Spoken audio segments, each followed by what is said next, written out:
स्वागत है आप लोगों का वन डे टूर में। हम लोग इतिहास की क्लास कंटिन्यू किए हुए हैं जिसमें हम लोग पढ़ रहे थे सिंधु घाटी सभ्यता। और हमारा सिंधु घाटी सभ्यता का जो डिस्कशन का टॉपिक चल रहा था सिंधु घाटी सभ्यता की सामाजिक व्यवस्थाएं, ठीक है, जिसमें हमने पढ़ लिया था परिवार। इस सिंधु घाटी सभ्यता का जो परिवार कैसा था और सिंधु घाटी सभ्यता का जो समाज था मात्र सत्तात्मक समाज था। आज का हमारा डिस्कशन का टॉपिक है खान पान तथा भोजन। हड़प्पा सभ्यता के लोग शाकाहारी और मांसाहारी दोनों प्रकार के थे, अर्थात कह सकते हैं कि हड़प्पा सभ्यता के लोग सर्वाहारी थे। शाकाहारी में वो गेहूं, चावल, जौ, चना, सरसों, मटर, बाजरा इत्यादि फसलों का प्रयोग करते थे। कई स्थलों से उबली हुई हड्डियां मिली है जिसके आधार पर कहा जा सकता है कि हड़प्पा सभ्यता के लोग मांसाहारी भी थे। ठीक है, आइए क्लास की शुरुआत करते हैं। तो हड़प्पा सभ्यता खान पान अथवा भोजन। तो हड़प्पा सभ्यता के लोग शाकाहारी व मांसाहारी। हड़प्पा सभ्यता के लोग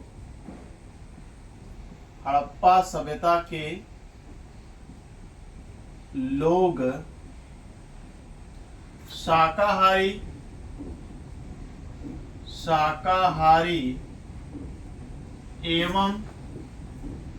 एवं मांसाहारी। शाकाहारी एवं मांसाहारी अर्थात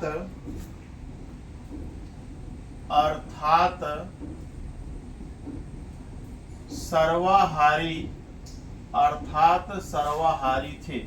हड़प्पा सभ्यता के लोग शाकाहारी एवं मांसाहारी अर्थात सर्वाहारी थे। शाकाहारी में ये गेहूं, चावल, जौ। शाकाहारी भोजन में ये गेहूं,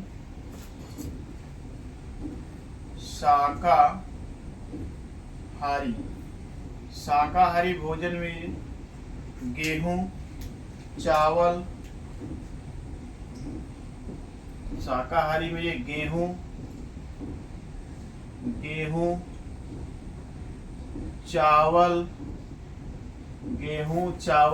बाजरा। गेहूं, चावल, बाजरा, मटर, ठीक है, नारियल,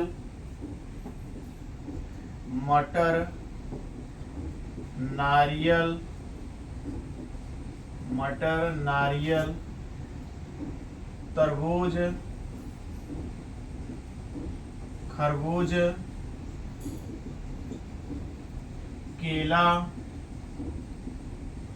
केला इत्यादि फसलों का प्रयोग करते थे। ठीक है, कई स्थलों से उबली हुई हड्डियां मिली हैं। इस आधार पर कहा जा सकता है कई स्थलों से उबली हुई हड्डियां प्राप्त हुई हैं जिसके आधार पर कहा जा सकता है कि हड़प्पा सभ्यता के लोग मांसाहारी थे। कई स्थलों से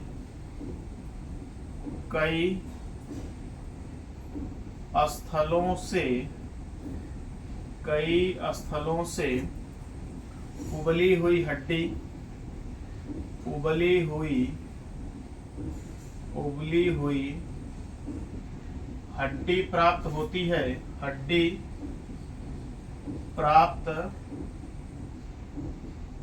प्राप्त होती है। इस आधार पर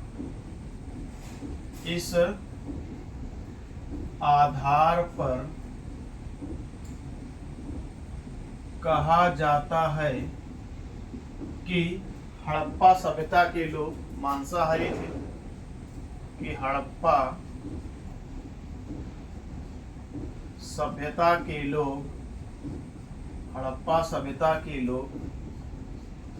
मांसाहारी थे। हड़प्पा सभ्यता के लोग मांसाहारी थे। ठीक है, इस आधार पर कहा जा सकता है कि हड़प्पा सभ्यता के लोग मांसाहारी थे। हड़प्पा सभ्यता के लोग शाकाहारी एवं मांसाहारी अर्थात सर्वाहारी थे। ठीक है, अगला पॉइंट है हम लोगों का है वस्त्र। तो हड़प्पा सभ्यता के लोग सूती और ऊनी दोनों प्रकार के वस्त्र पहनते थे। हड़प्पा में विश्व में पहली बार कपास की खेती के प्रमाण मिले हैं और हड़प्पा काल के लोग सिलाई करना जानते थे। अगला पॉइंट होगा वस्त्र।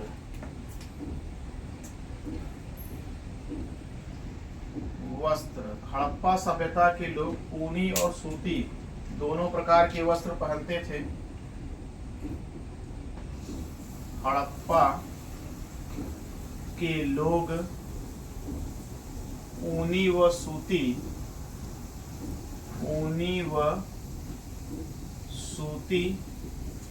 दोनों प्रकार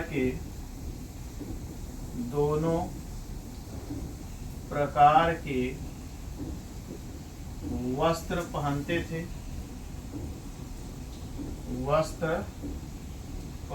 थे। विश्व में पहली बार कपास की खेती के प्रमाण मिले हैं, हड़प्पा से मिले हैं। विश्व में पहली बार कपास की खेती के प्रमाण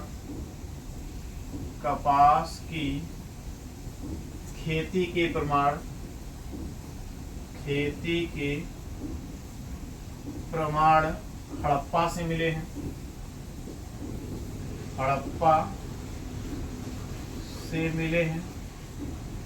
हड़प्पा से मिले हैं। और हड़प्पा काल के लोग सिलाई करना जानते थे। हड़प्पा के लोग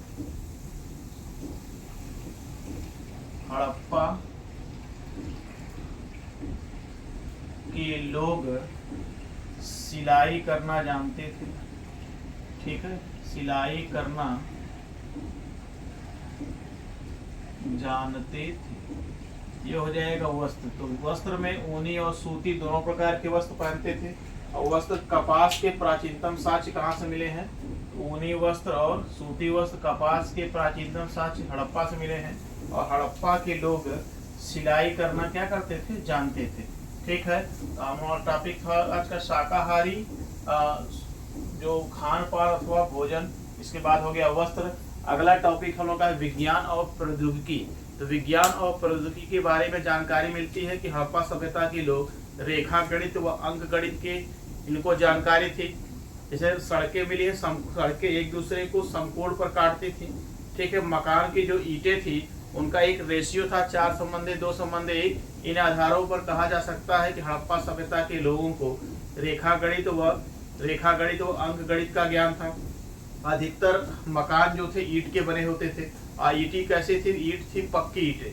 ठीक है, इसमें ईंटें थी लाल प्रकार की पक्की ईंट। जैसे 600 अंश सेल्सियस तापमान पर अगर ईंट को गर्म करेंगे तो वो पीली हो जाएगी। 600 से 900 के बीच में रहेगा तो लाल होगी। और 900 से अगर अधिक हो जाएगा तो वो हो जाएगी, वो टेढ़ी हो जाती है, जिसको कहते हैं तांबड़ा। इस आधार पर कह सकते हैं कि हड़प्पा सभ्यता के लोगों को तापमान का ज्ञान था। चांदी के आभूषण पहली बार हड़प्पा से मिले हैं। तो चांदी के आभूषण जो पिघलाए जाते थे, इस सब आधारों पर कहा जा सकता है कि हड़प्पा के लोगों को तापमान का ज्ञान था। ठीक है, अब हेडिंग बनाएंगे विज्ञान और प्रौद्योगिकी।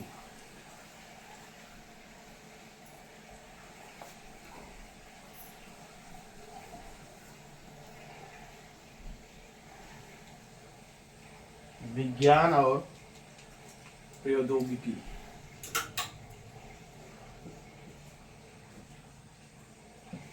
विज्ञान और प्रौद्योगिकी। ठीक है, तो सड़कें जो थी, हड़प्पा की सड़कें एक दूसरे को समकोण पर काटती थी। हड़प्पा की सड़कें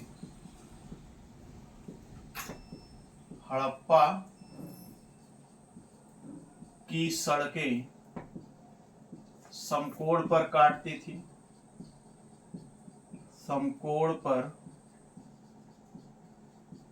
काटती थी। हड़प्पा की सड़कें समकोण पर काटती थी। ईंट की लंबाई, चौड़ाई और ऊंचाई का रेशियो होता था।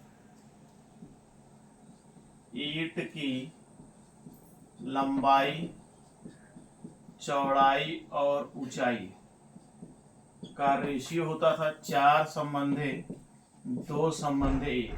इन आधारों पर कहा जा सकता है कि हड़प्पा की सभ्यता के लोगों को रेखा गणित व अंक गणित का ज्ञान था। इस आधार पर कहा जाता है कि हड़प्पा के लोगों को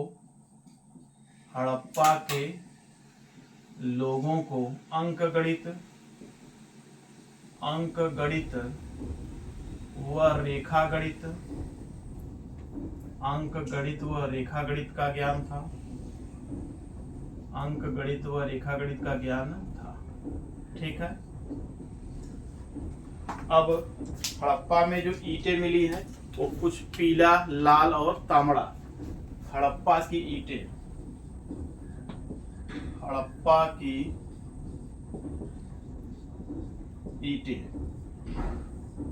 तो 600 अंश सेल्सियस के तापमान पर अगर गर्म करेंगे तो पीला हो जाएगा। 600 अंश सेल्सियस पे ये होती है पीला, और 600 से 900, 600 अंश सेल्सियस से 900 अंश सेल्सियस पे ये होती है लाल,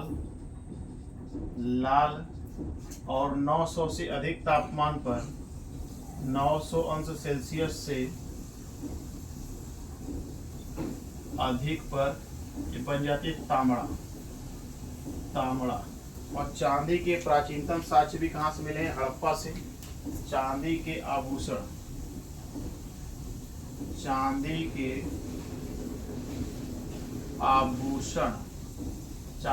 आभूषण मिले हैं हड़प्पा से।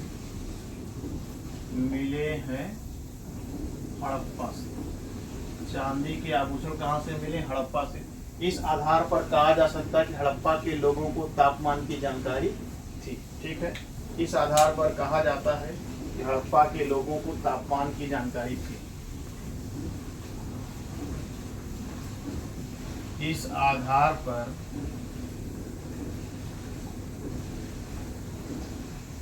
कहा जाता है कि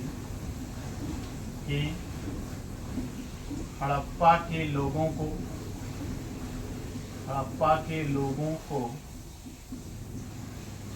तापमान की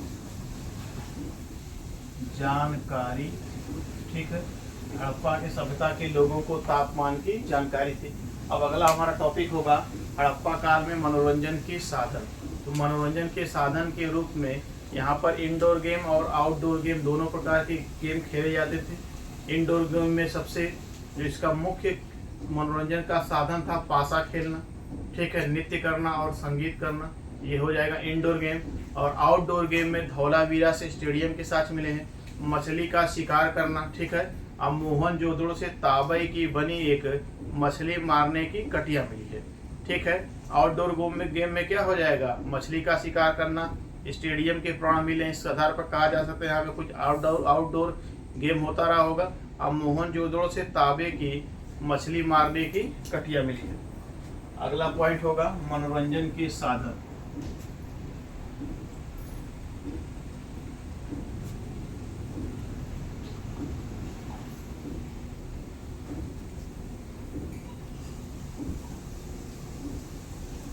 मनोरंजन के साधन।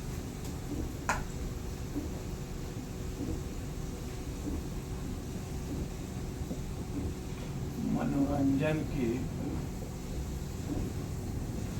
साधन। मनोरंजन के साधन में लिखेंगे कि मनोरंजन के साधन के रूप में यहाँ पर इंडोर गेम और आउटडोर गेम दोनों प्रकार के गेम होते थे। मनोरंजन के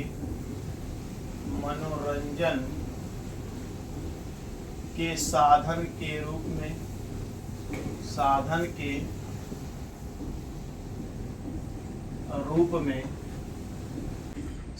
के रूप में इंडोर और आउटडोर दोनों प्रकार के साक्ष्य मिले हैं।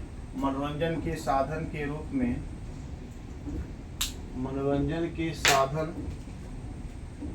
रूप में इंडोर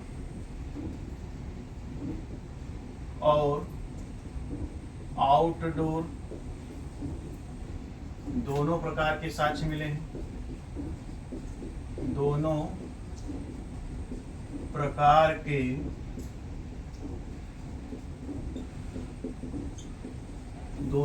के साक्ष्य मिले हैं।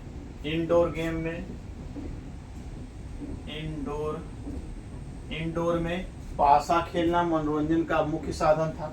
इंडोर में पासा खेलना मनोरंजन का मुख्य साधन था।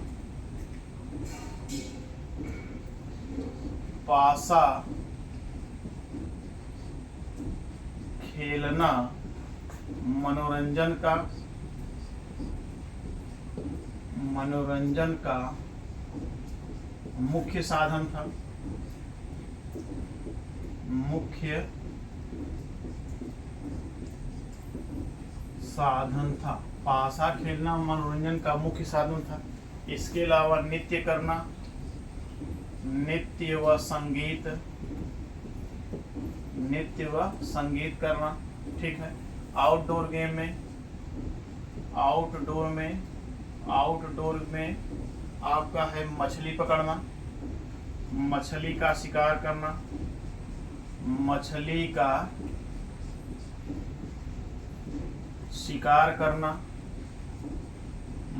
का शिकार करना, ठीक है। अब मोहनजोदड़ो से तांबे की मछली मारने की कटिया मिली। मोहनजोदड़ो से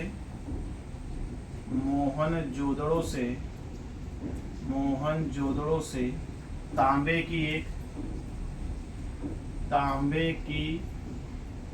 एक मछली मारने की कटिया मिली है। मछली मारने की कटिया प्राप्त हुई है। और धौलावीरा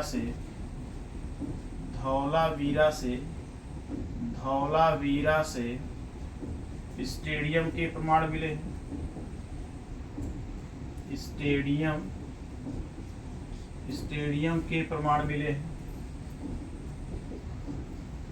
स्टेडियम के प्रमाण मिले हैं। ठीक है। ये हो जाएगा आपका मनोरंजन के साधन के रूप में पासा खेलना मनोरंजन का मुख्य साधन था, ठीक है। नृत्य करना एवं संगीत करना। आउटडोर गेम में हो जाएगा मछली का शिकार करना। मोहनजोदड़ो से तांबे की एक मछली मारने की कटिया मिली है। और धौलावीरा से स्टेडियम के प्रमाण मिले हैं। इसके बाद हमारा डिस्कशन का टॉपिक होगा हड़प्पा काल का आर्थिक स्थिति। हड़प्पा काल जो थी कृषि प्रधान थी, जिसके आर्थिक जीवन के रूप में देखेंगे कृषि। हड़प्पा सभ्यता का जो मुख्य व्यवसाय क्या था, कृषि था। जबकि पशुपालन कृषि के सहायक के रूप में कार्य करता था। और हड़प्पा सभ्यता जो थी सिंध व इसके सहायक नदियों के सारे आसपास से इसलिए कहा जाता है कि हड़प्पा सभ्यता की जो मिट्टी थी जलोढ़ मिट्टी थी। यहाँ पे रबी की फसल होती थी। रबी की फसल नवंबर दिसंबर में बोते हैं और मार्च और अप्रैल में काट लेते हैं। इस आधार पर कहा जा सकता है कि हड़प्पा सभ्यता की जो फसलें थी वो रबी की फसल थी। मुख्य 9 प्रकार की फसलों की जानकारी प्राप्त होती है, जिसमें गेहूं है, जौ है, कपास है, तरबूज है, खरबूज है, मटर है, राई है, सरसों है और तिल है। और चावल, इसमें चावल के साथ मिलते हैं लोथल से। धान की भूसी मिलती है रंगपुर से। और लोथल से ही बाजरे के भी प्रमाण मिलते हैं। अगला हेडिंग हो जाएगी हम लोग की हड़प्पा काल की आर्थिक स्थिति।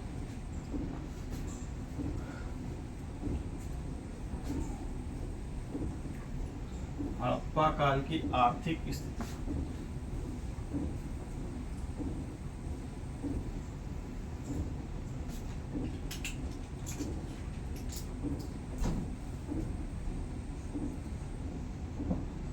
हड़प्पा काल की आर्थिक स्थिति।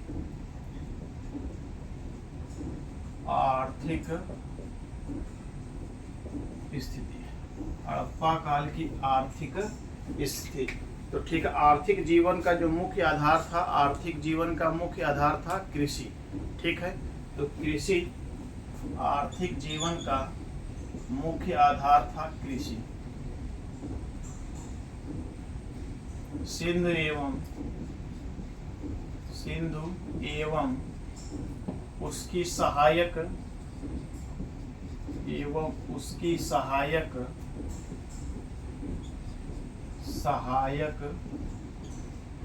नदी के क्षेत्र में स्थित होने के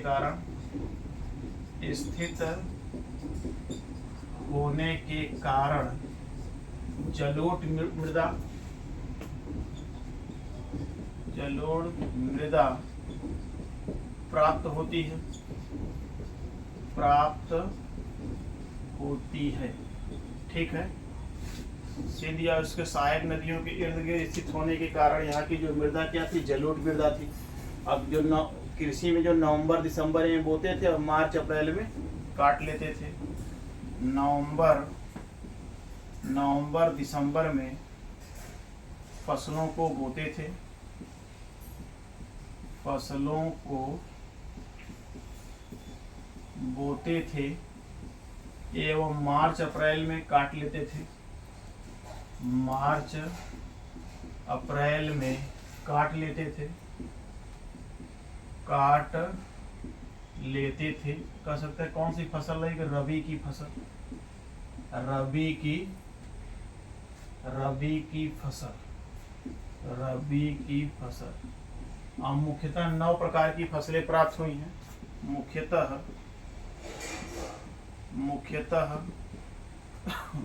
9 प्रकार की फसल प्राप्त हुई है। 9 प्रकार की फसल प्राप्त हुई है। ठीक है। 9 प्रकार की फसलों में जैसे हो जाएगा गेहूं, जौ, कपास। जैसे गेहूं,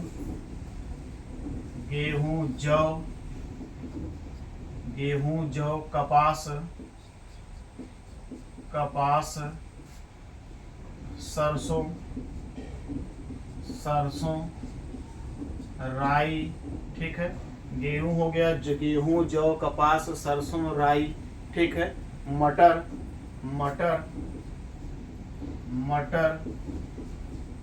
तिल, खरबूज, तरबूज। 1 2 3 4 5 6 7 8 9। ठीक है। ये मुख्यतः 9 फसलें हैं। चावल के साच मिले हैं, चावल के प्रमाण मिले हैं। कहाँ से? तो लोथल से। रंगपुर में आपको धान की भूसी के प्रमाण मिले हैं। रंगपुर से धान की भूसी के प्रमाण मिले हैं। ठीक है। और लोथल से ही बाजरा के प्रमाण मिले हैं। लोथल से बाजरे के प्रमाण मिले हैं। बाजरे के प्रमाण मिले हैं। ठीक है। ये हो जाएगा आपका कृषि के मतलब इसमें मृदा किस प्रकार की थी? तो जलोढ़ मृदा थी। फसल कैसी थी? तो रबी की फसल। कुल कितनी प्रकार की फसलों के बारे में जानकारी मिली है? 9 प्रकार की। चावल के साच कहाँ से मिले हैं? लोथल से।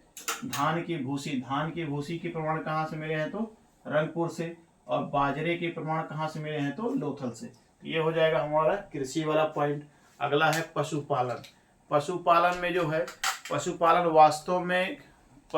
वास्तव में कृषि के सहायक के रूप में कार्य करता था। यहाँ पे सामान्यतः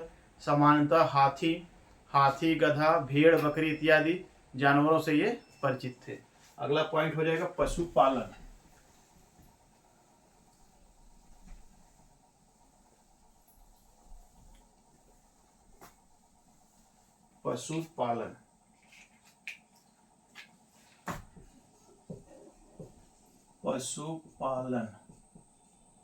ठीक। पशुपालन में जो कृषि के सहायक के रूप में कार्य करते थे, वास्तव में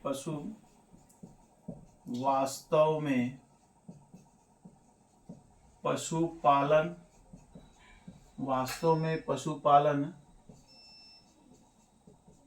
कृषि के सहायक के रूप में कार्य करते थे। इन्हें निम्न